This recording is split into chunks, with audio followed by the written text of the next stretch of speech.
Astaghfirullah. Assalamualaikum warahmatullahi wabarakatuh. Alhamdulillah wassalatu wassalamu ala Rasulillah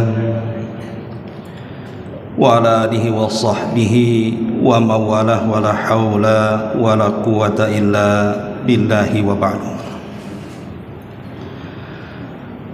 Alhamdulillah, di malam hari ini kembali kita bisa duduk di Masjid Muhajirin, dan kita senantiasa mendoakan kepada yang membangunnya dan juga yang memakmurkannya,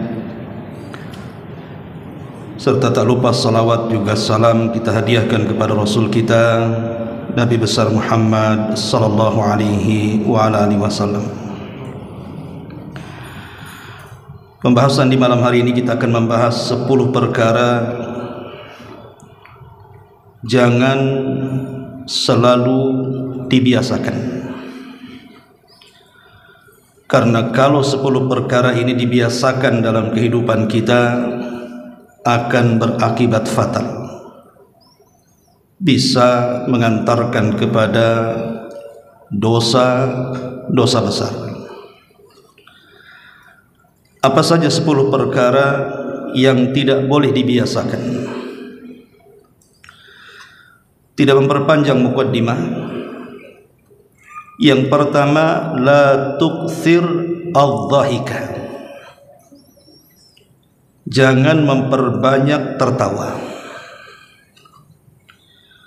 Nabi sallallahu alaihi wasallam bersabda, la tukthiru al-dhahika fa inna kathratal dhahik tumitul qalba. Jangan memperbanyak tertawa, karena memperbanyak tertawa itu bisa mematikan hati. Al-Imam Ghazali rahimahullahu ta'ala dalam kitabnya Ihya Ulumuddin mengatakan,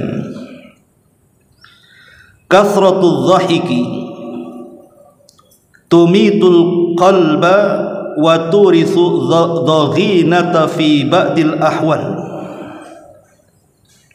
bal tusqitul mahabata wal waqar. Kata beliau Imam Ghazali rahimahullahu ta'ala mengatakan, banyak tertawa itu bisa mematikan hati, bahkan bisa mewariskan kerasnya hati pada waktu-waktu tertentu, bahkan bisa menghilangkan al-mahabah, pamor dalam hidupnya, dan juga bisa menghilangkan ketenangan. Di zaman sekarang, ma'asyiral muslimin yang dimuliakan Allah subhanahu wa ta'ala, orang yang banyak tertawa itu luar biasa. Kalau dulu seingat saya, orang yang suka tertawa itu orang gila biasanya. Kalau ada orang yang tertawa-tawa sendiri, kita katakan itu orang gila. Tapi sekarang yang tertawa sendiri itu rupanya banyak. Dengan alat komunikasi di tangan mereka, entah apa yang mereka lihat, mereka tertawa sendiri, bahkan tidak malu dengan orang yang di sekitarnya. Bahkan orang-orang itu lebih banyak tertawanya dibandingkan orang gila, sehingga kita tidak bisa membedakan mana orang gila, mana orang waras. Makanya Nabi sallallahu alaihi wasallam satu hari pernah diperlihatkan neraka. Kemudian Nabi sallallahu alaihi wasallam mengatakan, lau ta'lamuna ma a'lam, kalau kalian tahu apa yang kulihat dari neraka itu, la dhahiktum qalila, tentu kalian akan sedikit tertawa, wa la bakaitum katsira, dan tentu kalian akan banyak menangis. Tertawa itu bukan tidak boleh. Dalam ilmu kesehatan pun terkadang tertawa itu bisa menyehatkan badan dan hati. Tetapi memperbanyak tertawa yang tidak ada faedahnya, terkadang satu hari, pagi, siang, sore dia tertawa saja, entah dia menonton apa, maka dia menghilangkan waktu-waktu yang berharga dalam hidupnya. Harusnya dihabiskan dengan berzikir, dengan muhasabah. Dihabiskan tertawa satu hari, besoknya begitu lagi, besoknya begitu lagi. Ingat, semua waktu yang kita lewati itu akan dipertanyakan di hadapan Allah Subhanahu wa ta'ala. Bukankah Nabi SAW yang mengatakan la tazulu qadama 'abdin hatta yus'al an arba'? Tidak mungkin bergerak kaki anak Adam di atas titian sirat sampai ditanya 4 perkara. Salah satunya adalah an umrihi fi ma'afna, tentang umurnya, kemana kalian habiskan. Apa dihabiskan hanya untuk tertawa setiap hari? Semua ada catatan. Karena kata Imam Ghazali tadi, tertawa itu bisa mematikan hati. Hati kita akan mati. Karena orang yang banyak tertawa itu menunjukkan kelalaian dia dengan akhirat. Orang yang ingat akhirat tidak mungkin banyak tertawa. Orang yang setiap hari ingat tentang bagaimana siksa kubur, kengerian di padang mahsyar, bagaimana azab neraka, tidak mungkin dia sempat tertawa.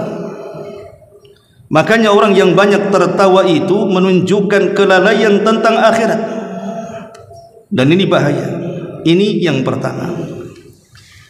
Yang kedua yang tidak boleh dibiasakan terlalu sering adalah la tukthiru al-halifa fil bay'. Jangan suka memperbanyak sumpah, terutama dalam bab jual beli. Nabi SAW mengatakan, iyyakum wa kathrata al-halifil bay'. Hati-hati kalian, jangan suka banyak bersumpah dalam jual beli. Fa innahu yunaffiq thumma yamhaq. Karena hal itu bisa merugikan saat jual beli, bahkan bisa menghilangkan keberkahan jual beli. Umum di masyarakat, apabila kita masuk ke pasar, kita tahu bahwa manusia yang paling banyak sumpah itu orang pasar biasanya. Untuk melariskan dagangannya, dia akan bersumpah, wallahi, demi Allah, di sana aja nggak sekian, kau tawar pula sekian. Ini barang bagus, dan begitu seterusnya. Mereka bersumpah untuk kedustaan. Sekalipun barang yang dia jual itu benar, tapi memperbanyak sumpah itu tidak baik, karena itu menghilangkan berkah. Apalagi kalau barang yang dijual itu penuh dengan kecurangan, untuk supaya meyakinkan orang dia bersumpah. Ma'asyiral muslimin yang dimuliakan Allah Subhanahu wa ta'ala, oleh karena itulah maka jangan memperbanyak sumpah. Kata Nabi SAW, ya ma'syarat tujjar, wahai para pedagang, innal bai'a yahdhuruhu al-lagwu wal halif. Sesungguhnya yang namanya jual beli itu biasanya diiringi dengan al-lagwu, ucapan-ucapan yang tidak ada faedahnya. Terkadang dia dusta, terkadang dia berlebih-lebihan, terkadang dia menghina lawan bisnisnya, merendahkan lawan bisnisnya, menjatuhkan lawan bisnisnya, wal halifu, dan juga banyak bersumpah. Kata Nabi SAW, fashawwibuhu bis sadaqati. Maka untuk mengembalikan berkah-berkah dalam jual beli itu, maka bersihkan dengan sedekah, kata Rasul. Jadi kalau seorang pedagang itu ingin membersihkan hartanya, karena yang namanya jual beli itu tidak lepas daripada dua perkara ini, mungkin banyak bersumpah atau mengucapkan kalimat-kalimat yang tidak ada faedahnya. Maka Rasul mengatakan fasawwibuhu bis sadaqah, supaya bersih berkah maka bersihkan dengan sedekah. Ini yang kedua. Kemudian yang ketiga, la tukthir as-su'ala. jangan memperbanyak tanya. Maksudnya memperbanyak tanya itu pertanyaan-pertanyaan yang tidak ada faedah. Nabi SAW bersabda, Innallaha kariha lakum thalathan. Allah itu sangat benci kepada kalian 3 perkara.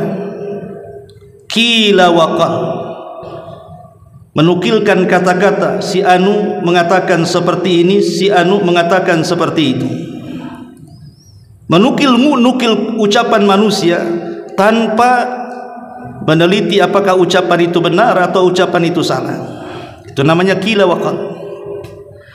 Kemudian yang kedua, wa idha'atul mal, menghambur-hamburkan harta. Menghambur-hamburkan harta ada 2. Bisa dengan israf, bisa dengan tabdzir. Kalau israf, dia menghambur-hamburkan harta untuk berbuat maksiat. Jadi hartanya itu dihabiskan untuk kemaksiatan kepada Allah Subhanahu wa taala, entah dengan mabuk-mabuk, narkoba dan yang semacamnya, berzina, minum khamr, berjudi dan yang seterusnya, ataupun tabdzir. Tabdzir itu mubadzir. Memang betul yang dibelanjakan itu halal, tetapi berlebihan itu tidak boleh.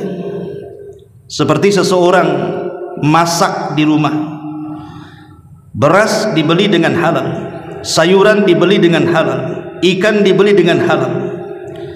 Tapi kalau masak terlalu banyak, sementara yang makan itu cuma 2-3 orang, dia masak untuk 10 orang, kemudian sisanya dibuang, itu namanya tabdzir. Lah, tabdzir ini termasuk ikhwanus syaitan, kawan-kawan syaitan. Kemudian yang ketiga, inilah yang dibahas, wa kathratus su'al, dan banyak tanya. Maksudnya banyak tanya itu yang tidak ada manfaatnya. Contoh,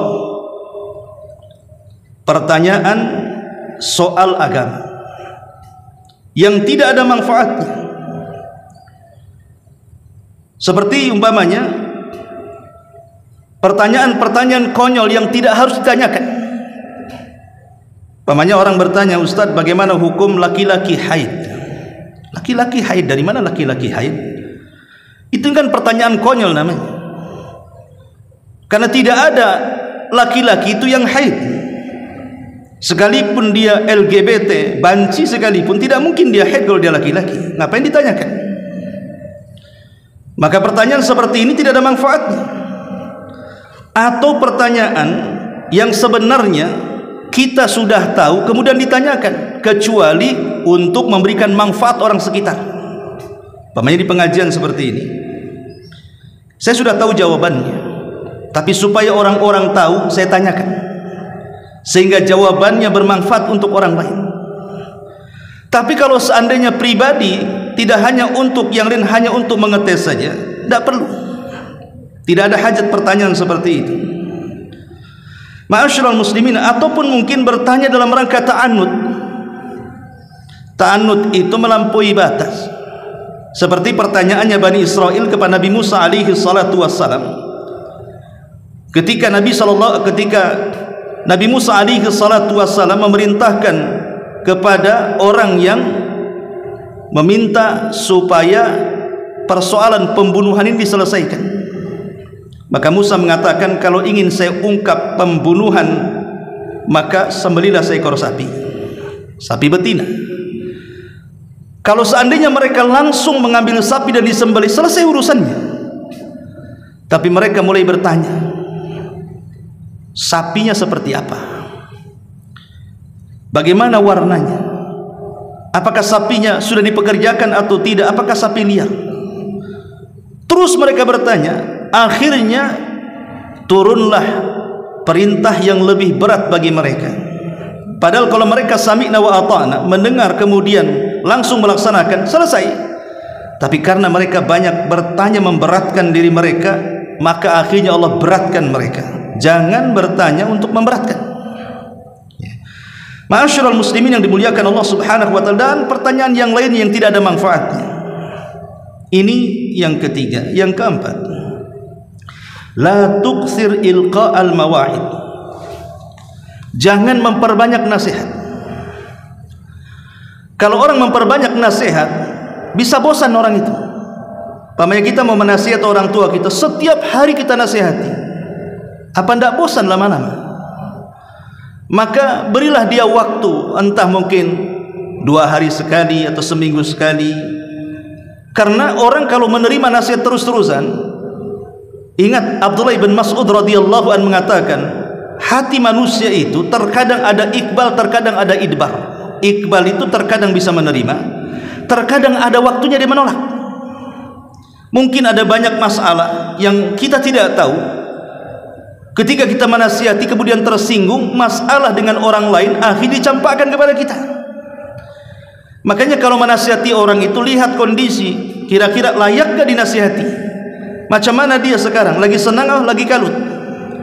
Sebab kalau terus-terusan dinasihati sementara kita tidak pernah melihat hati manusia sedang menerima atau sedang menolak, maka ini membuat bosan. Bisa saja orang dinasihati bisa marah kepada kita. Maka la tukthir ilqa'al mawa'id. Jangan memperbanyak nasihat, tapi lihat orang yang dinasihati kondisinya seperti apa. Kapan dia menerima, kapan dia menolak. Kemudian yang kelima, la tukthir al-kalam inda tawaf bil ka'bati. Jangan memperbanyak bicara saat kita melaksanakan tawaf di Ka'bah. Ya, bagi kita yang dianugerahkan rezeki bisa umrah, bisa haji, di antara manasik umrah atau haji itu kan tawaf di Ka'bah. Di situ jangan banyak bicara. Makanya saya lupa seorang ulama salaf, dia menaksir salah satu putri daripada Sa'id ibnul Musayyib. Kemudian dia ingin melamar saat tawaf. Jadi ketika Sa'id ibn Musayyib ditanya soal anaknya, dia diam saja sampai selesai tawaf. Baru setelah keluar dari haram baru dia menjawabnya. Karena memang itu sebuah adab di Baitullah. Seseorang tidak boleh banyak bicara, ngobrol ketika tawaf. Tapi yang harus dilakukan saat tawaf itu harusnya banyak berzikir, membaca Quran, banyak berdoa, dan begitu seterusnya dari ibadah-ibadah yang memang dianjurkan saat tawaf. Kemudian yang ke-6, la tukthir al-khuruj minal baiti lailan. Jangan memperbanyak keluar di malam hari. Jangan suka memperbanyak keluar di malam hari, kecuali karena ada hajat keperluan. Kenapa? Karena Allah Subhanahu wa ta'ala memerintahkan kita untuk ta'awud, berlindung dari malam hari. Allah Subhanahu wa ta'ala berfirman, qul a'udzu birabbil falaq min syarri ma khalaq wa min syarri ghasiqin idza waqab. Ghasiq idza waqab itu artinya malam ketika menutup. Malam ketika menutup ini bahaya. Kata ahli tafsir ketika mentafsirkan ghasiq idza waqab, karena kekuatan setan di malam hari itu menguat dibandingkan di siang hari. Dan itu terbukti karena banyaknya maksiat itu dilakukan di malam hari. Terkadang ada orang yang tidak terfikir ingin maksiat, ketika dia keluar di malam hari terpikir pula dia maksiat. Karena memang kemaksiatan itu umumnya di malam hari. Diskotik buka di malam hari, barbar juga di malam hari, para pencuri, para perampok, bahkan dukun-dukun yang menyihir, semua beraksi di malam hari. Dan setan juga gentayangan di malam hari. Karena bagaimanapun kalau kita keluar di malam hari, maka setan akan terus memaksa kita untuk bergadang.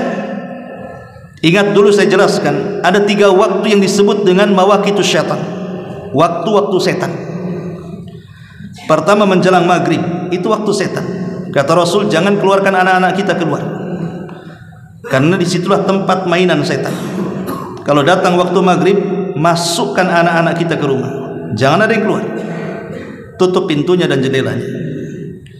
Kemudian yang kedua, setelah isya sampai pertengahan malam, itu waktu setan. Setan itu akan terus mengganggu kita di malam hari supaya kita tidak tidur cepat. Sebab kalau seseorang kemudian begadang melewati jam 12 malam, umumnya akan susah tidur. Dan ngantuknya itu biasanya jam 2 dan jam 3. Waktu-waktunya orang tahajud kita ngantuk. Boleh jadi setelah tidur, karena waktu dengan subuh itu tidak banyak, bablas pula dia subuh. Makanya tidak boleh, Rasulullah SAW sangat membenci orang yang tidur setelah maghrib dan orang yang begadang setelah isya, kecuali karena ada hajat kebutuhan seperti pengajian seperti ini, atau ada tamu, atau mungkin menyenangkan keluarga, sekali-kali keluar untuk menyenangkan. Tapi kalau tidak ada manfaatnya, lebih baik tidur. Jangan memperbanyak keluar di malam hari. Ini yang keenam. Kemudian yang ketujuh, la tuksir al hadis bi kulli ma sami. Jangan memperbanyak bicara dengan kabar yang didengarnya. Setiap yang didengar kita ucapkan. Karena Nabi SAW mengatakan, kafa bil mar'i kadhiban, cukuplah seseorang itu dikatakan pendusta. Cukuplah orang itu dikatakan pendusta. Apa kata Nabi SAW lanjutannya? An yuhaddits bi kulli ma sami. Dia berbicara atas semua yang didengarnya. Semua yang telinga kita dengar, kita bicarakan pada orang. Maka dia jadi pendusta. Karena tidak semua berita yang diberitakan manusia itu, tidak semua benar. Ada yang benar, ada yang salah. Apalagi di zaman sekarang, zaman yang memang sudah modern, yang jauh jadi dekat. Dengan adanya alat komunikasi, kita hari-hari dengan alat komunikasi, tengok YouTube, berita sana, berita sini. Namanya berita itu, apalagi yang menghabarkan, belum tentu dia thiqah, bisa saja dia orang kafir. Kemudian hanya sekedar melihat YouTube, habis itu dibicarakan. Telah terjadi seperti ini, telah terjadi seperti itu. Dari mana anda tahu? Rujukannya YouTube umpamanya. Tidak semua yang diberitakan itu benar. Terkadang sekarang namanya berita hoax itu melintas di mana-mana. Maka kalau seandainya kita terus membicarakan sesuatu yang kita dengar tanpa disaring apakah benar atau salah, maka Rasul mengatakan anda ini cukup dikatakan pendusta. Karena menyebarkan berita yang belum tentu jelas, apalagi berita yang besar menyangkut keamanan negara umpamanya, kan.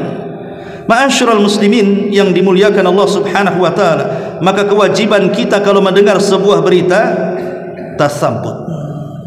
Harus meneliti berita itu dulu.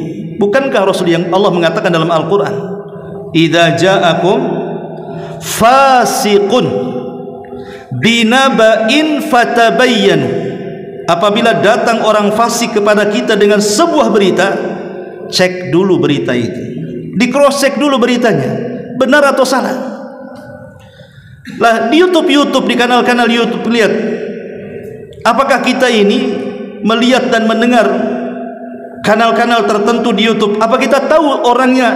Mungkin dia bisa saja kafir, bisa saja mungkin dia fasik, bisa saja ahli maksiat, bisa saja hanya untuk menyebar berita, hanya untuk mencari keuangan dunia, dan begitu seterusnya. Makanya di sini penting untuk tasabbut, meneliti berita. Walaupun berita itu benar, terkadang ada yang boleh diceritakan kepada orang, ada yang tidak boleh diceritakan. Jadi ada yang boleh diceritakan, ada yang tidak boleh diceritakan. Makanya kenapa para ulama mengatakan as-sumtu najah. Diam itu terkadang menyelamatkan kita. Tetapi dengan banyak bicara, sesuatu yang didengar dibicarakan kepada orang, bisa saja kita ini jadi pendusta kedua setelah yang menyampaikan berita. Ini yang ketujuh. Yang kedelapan, la tuksir min ziyaratis sadiq. Jangan memperbanyak mengunjungi teman.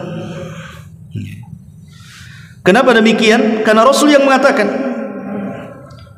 zur ghibban tazdad hubban. Kata Nabi SAW, berziarahlah kepada teman-temanmu dan jarangkanlah ziarahmu, karena itu akan menanamkan perasaan cinta. Kalau hari-hari berziarah ke teman, apa nggak bosan dia? Berziarah ke teman mungkin kalau sekali, masya Allah, keluar toplesnya, keluar minuman kalengnya, keluar makanannya, besok datang lagi, besok datang lagi. Kira-kira keluar nggak toplesnya? Keluar tapi kosongnya. Mungkin ujung-ujungnya aqua gelas, ujung-ujungnya nggak ada apa-apa tuh di meja tuh. Karena bosan kalau orang harus dikunjungi terus-terusan kan. Apalagi orang ini orang penting mamanya kan. Lah sekali-kali boleh. Jadi jangan dibiasakan. Makanya Imam Al-Munawi rahimahullahu ta'ala mengatakan, zur akhaka waqtan ba'da waqtin wala tulazimu ziyaratahu kulla yawmin tazdad indahu hubban wa biqadril mulazamati tuhawwin alaihi fal iktharu minaz ziyarati mumillun wal iqlalu minha mukhillun. Apa kata Imam Al-Munawi rahimahullahu ta'ala ketika memberikan catatan kepada hadis ini? Beliau mengatakan, ziarahilah saudaramu ya sekali-kali, kadang ziarah kadang enggak, kasih jarak, kasih waktu, kasih tenggang. Kenapa demikian? Beliau mengatakan, wala tulazimu ziyaratahu kulla yaumin, jangan sampai engkau terus-terusan berziarah kepada saudaramu, karena itu akan tazdad indahu hubban, akan melahirkan perasaan cinta dan sayang. Wa biqadril mulazamati tuhawwin alaihi, karena terkadang dengan jarangnya kita menziarahi itu hakikatnya kita sudah meringankan hidup dia, tidak membebankan karena kita hari-hari datang kepadanya. Fal iktsaru minaz ziyarati mumil, karena terkadang banyaknya ziarah itu membosankan. Asih mukako aja yang datang katanya, kamu lagi, apa nggak ada orang lain? Jadi ini juga di antara perkara yang tidak boleh dibiasakan. Kemudian yang nomor 9, la tukthir al istihlaki fauqil haddi al mu'tad, jangan suka istihlak, mencari kehancuran atau madarat bagi kesehatan kita di luar batas kebiasaan manusia. Apa maksudnya? Kita tahu bahwa yang namanya manusia itu pasti berhajat kepada makanan, kepada minuman. Itu tidak diragukan lagi. Orang tidak makan minum mati. Tetapi terkadang makanan dan minuman itu menjadi faktor penyakit pada badan kita. Boleh jadi badan kita ini akan mudah hancur dan banyak penyakit yang bersarang di badan kita. Makanya Allah Subhanahu wa taala mengatakan, wa kulu washrabu wa la tusrifu, makan sekedarnya, minum sekedarnya, jangan berlebihan. Fa innallaha la yuhibbul musrifin, Allah tidak suka dengan orang-orang yang berlebihan. Sesuatu yang berlebihan apapun pasti madaratkan. Makanya di antara keajaiban wahyu dalam urusan kesehatan dalam bab makanan itu, contoh terbaik adalah Nabi sallallahu alaihi wasallam.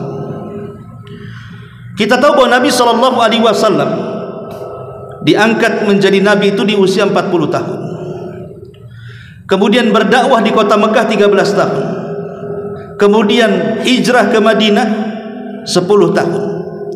Saat hijrah dari Mekah ke Madinah, usia Rasul itu 53 tahun. Artinya kan sudah tua, 53 tahun. Disitulah beban berat ditanggung oleh Nabi SAW saat berada di Madinah. Dia menjadi pemimpin perang, istrinya juga 11, belum lagi punya anak-anak. Setiap hari dia harus menghadapi orang yang banyak masalah, harus memutuskan dengan putusan adil, belum juga mencari nafkah untuk keluarganya. Tapi Nabi SAW tidak pernah sakit, tidak pernah sakit. Kita saja istri baru satu kena omel, kolesterol naik, darah tinggi naik. Itu baru satu istri itu. Istri kedua apa enggak stroke ya. Ini contoh saja. Ini baru melawan istri, belum lagi masalah di pekerjaan, belum lagi dengan tetangga, belum lagi dengan lawan bisnis dan begitu seterusnya. Tapi Nabi SAW dengan berbagai macam masalah yang dipikulnya, Rasul itu sehat badan.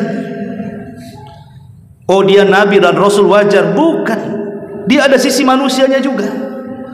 Bukankah dia hamba Allah juga? Sama dengan kita, dia makan, dia minum, dia berjalan, dia ke pasar, dia buang hajat, dan begitu seterusnya.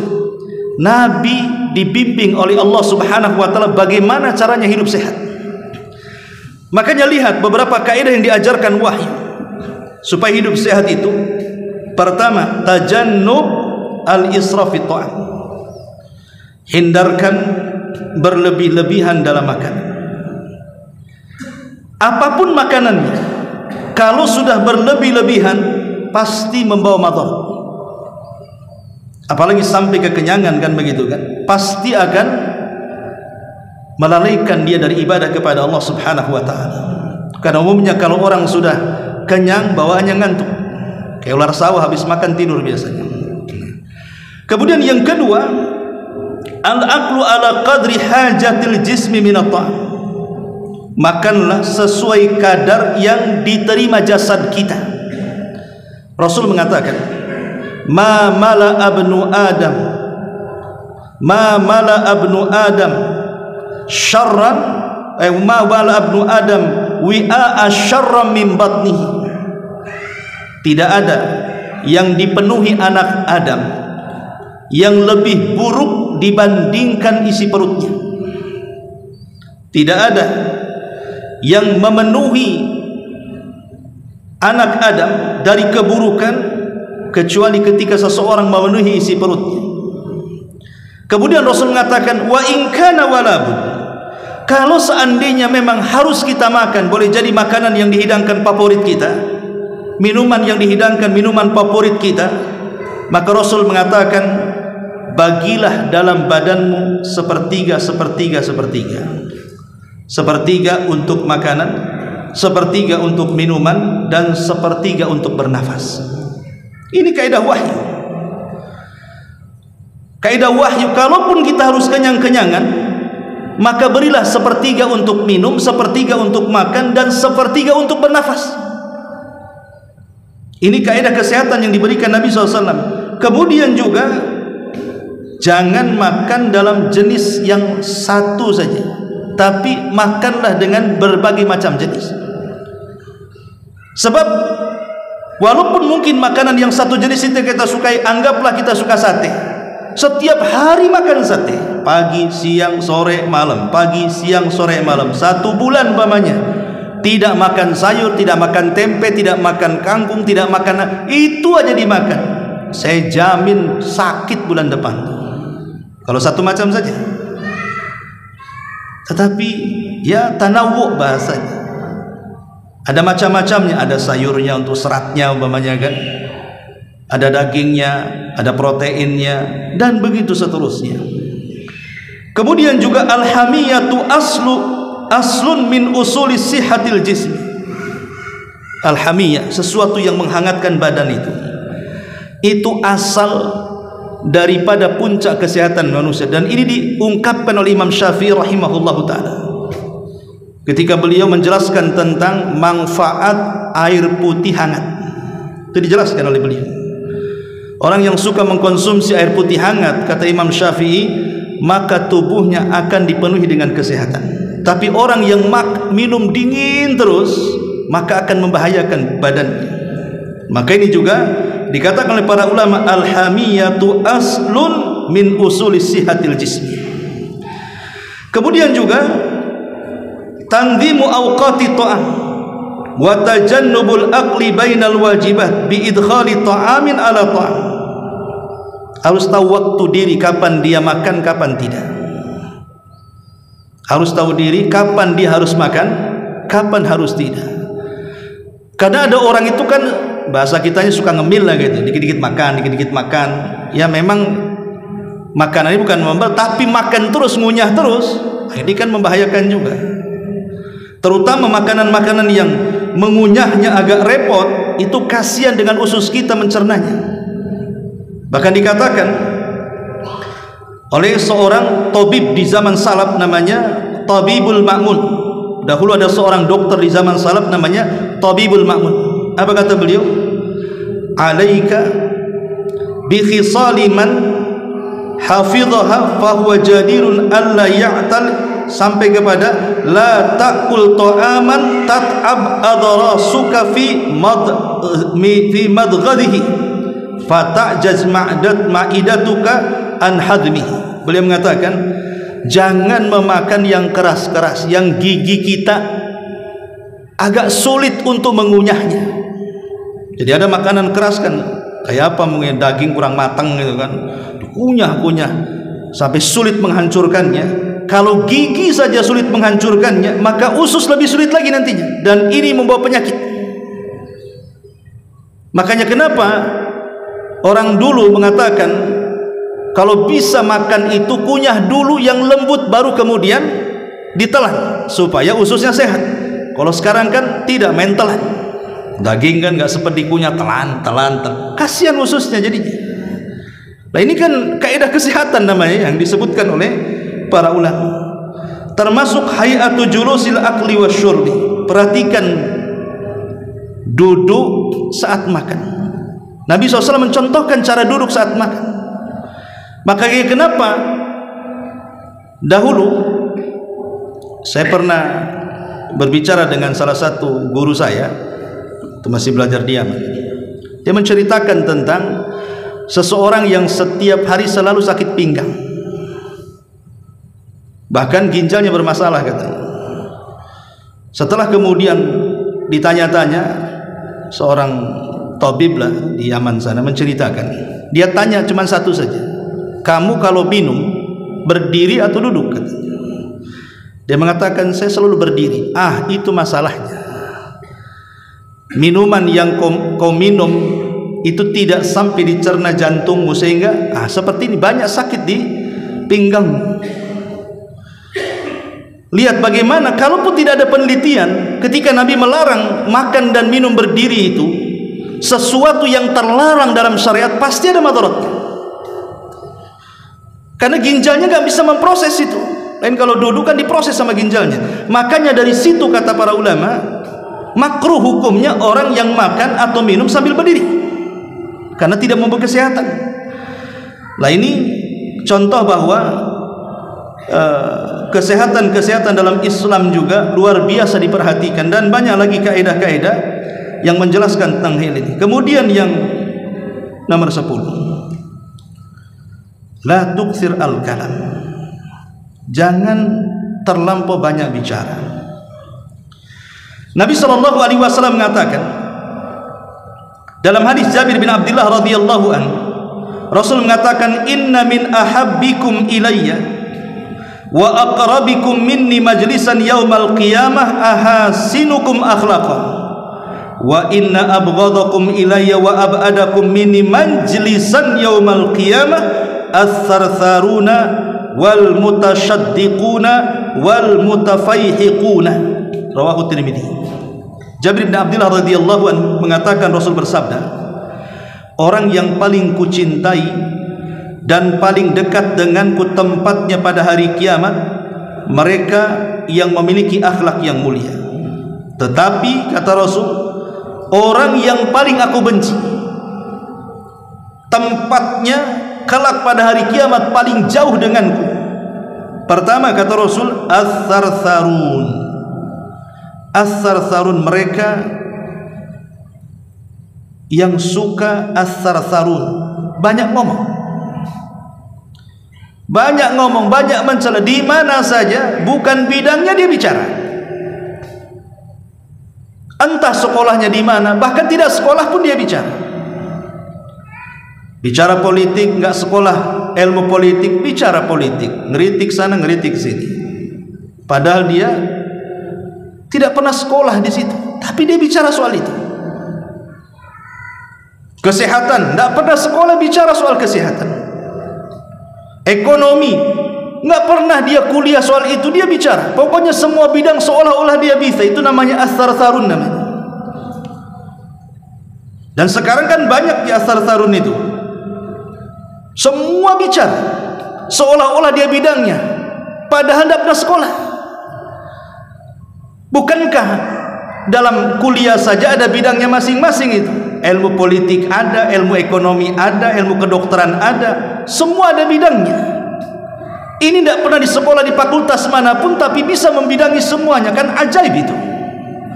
Lah ini thartharun, berbicara sesuatu yang bukan pada tempatnya dibicara. Dan kalau sudah seperti ini, masuk pada hadis Nabi SAW, idza wusidal amru ila ghairi ahlihi fantadiris sa'ah.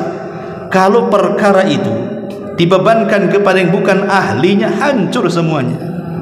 Semua ada ahlinya. Tak mungkin orang jual bawang bicara bengkel, tak mungkin juga orang bengkel bicara soal tukang bakso. Semua ada ahlinya. Bicaralah sesuai dengan bidang dan keahliannya. Kemudian untuk nambah yang ke-11, diantaranya juga yang tidak boleh dibiasakan, yang tidak boleh dibiasakan adalah seseorang kathratun naum, memperbanyak tidur. Tidur itu sesuatu yang baik, karena itu bagian untuk kesehatan kita kan. Tetapi terlalu banyak tidur itu bermasalah, karena bisa menghilangkan banyak waktu pada dirinya yang harusnya bermanfaat, hilang manfaatnya. Coba orang tidur 1 hari itu, apa manfaatnya coba? Yang harusnya dia bisa berzikir, dia bisa baca Quran, dia bersedekah, dia bisa mengajak manusia kepada kebaikan, mencegah dari kemungkaran, dia bisa senyum kepada saudaranya, itu sedekah. Dan begitu seterusnya. Kalau dia tidur, apa yang dilakukan orang tidur? Ya tidur sajalah, luput banyak kebaikan kepada dia. Makanya ini jangan dibiasakan. Nabi saja kita lihat tidur Nabi. Nabi itu kan tidur di 3 waktu. Pertama dia tidur ba'dal isya sampai pertengahan malam.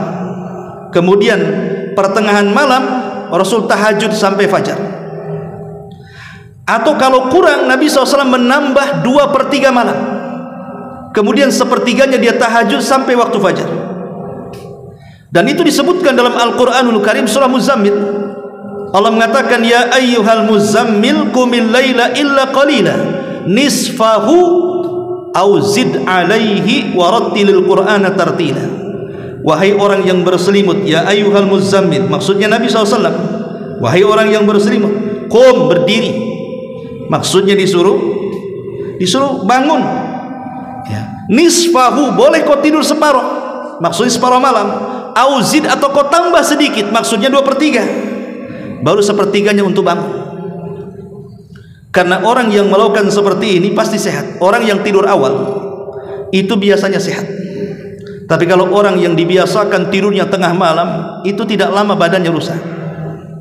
Ini yang pertama. Yang kedua, menjelang subuh Nabi SAW tidur yang disebut dengan ittija namanya. Ittija itu bukan tidur betulan, tidak. Dia hanya merebahkan saja karena untuk mengistirahat badan setelah sholat malam. Jadi orang yang suka tahajud, pamannya tahajudnya jam 3 sampai setengah 5, kemudian anggaplah 10 menit atau 15 menit lagi mau azan, kita baringkan ke lambung kanan, hanya untuk merebahkan, mengembalikan kekuatan kita supaya ketika sholat subuh kembali kita fresh. Jangan sampai kita mendahulukan sholat malam, sholat subuh pula ngantuk, itu terbalik namanya. Karena jangan mendahulukan yang sunnah, mengabaikan yang wajib. Lebih baik sholat subuhnya kita khusyuk, tahajud pun tidak ada masalah, daripada kita memilih tahajud subuhnya pula ngantuk-ngantuk. Kan dia tidak paham mana yang wajib, mana yang sunnah namanya. Makanya kata Nabi SAW, fal yakum naimuha fal yakum, gimana lafaz hadisnya itu, fal yastaikid naimuha wal yastariqa imuha, hendaklah yang tidur bangun dan hendaklah yang sholat malam istirahat. Makanya seorang mukmin itu selambat-lambatnya bangun di azan pertama. Kan azan subuh itu 2 ya. Azan subuh 2 kalau di Mekah biasa lah, tapi kalau di Batam ini udah jarang. Harusnya azan subuh itu 2 kali. Adzan pertama untuk membangunkan orang sholat subuh, adzan kedua sholat subuh. Jadi selambat-lambatnya seorang mukmin bangun itu di adzan pertama. Di adzan pertama bangun supaya kita bisa persiapan subuh. Lah kata Nabi SAW, bagi yang tahajud di adzan pertama suruh tidur. Maksudnya bukan tidur beneran, mungkin bahasanya selip-selip chicken lah kan gitu ya. Suruh tidur ayam ya. Makanya ke lambung kanan. Kalau ke lambung kanan itu tidak pernah akan tidur. Kalau tidur kita miring ke lambung kanan, tidak pernah khusyuk tidurnya. Tapi kalau tidurnya ke kasur pakai bantal ya, bablaslah subuhnya. Artinya hanya untuk supaya mengembalikan supaya subuhnya itu jangan terganggu dengan qiyamul lailnya. Maka ini tidur yang kedua. Tidur yang ketiga namanya kailulah. Kailulah itu juga sama, bukan tidur betulan, tidak, hanya merebahkan saja. Memang terjadi khilaf para ulama waktu kailulah itu kapan. Ulama ada yang mengatakan kubailu zuhri, ada yang mengatakan mendekati waktu zuhur, atau ba'da zuhri, atau setelah zuhur. Tapi pendapat mayoritas ulama mengatakan bahwa kailulah itu sebelum zuhur sedikit. Anggaplah mungkin 20 menit sebelum zuhur. Jadi kita hanya merebahkan saja. Merebahkan hanya ya mungkin kalau di kantor gitu ya, hanya sekadar begini, merebahkan sambil tidur-tiduran atau sambil begini. Pokoknya ya 10 menit 15 menit jadilah. Bahkan peneliti barat mengatakan orang yang membiasakan kailulah maka akan sulit terkena stroke. Oke lah, itu penelitian barat tentang kailulah kan. Kita ini umat Islam tidak perlu diteliti. Ketika Nabi SAW merintahkan kailulah dan itu sunnah hukumnya, pasti ada masalah di dalamnya. Tidak usah lagi penelitian barat. Cukup dengan yakin bahwa setiap perintah pasti ada maslahat, baik yang sunnah atau yang wajib. Setiap larangan pasti ada madarat, baik yang haram ataupun yang makruh. Itu kaidah kita tuh. Lah ini diantaranya. Tapi kalau kemudian memperbanyak tidur sampai berjam-jam, siang tidur full, malam tidur full, maka ini akan melemahkan badan untuk melakukan ketaatan kepada Allah Subhanahu wa taala. Inilah perkara yang tidak boleh diperbanyak dalam kehidupan kita karena akan bermasalah. Wallahu a'lam. Mudah-mudahan yang sedikit bermanfaat. Subhanallahi bihamdika asyhadu an la ilaha illa anta astaghfiruka wa atubu ilaik. Allahu ta'ala alam. Assalamualaikum warahmatullahi wabarakatuh.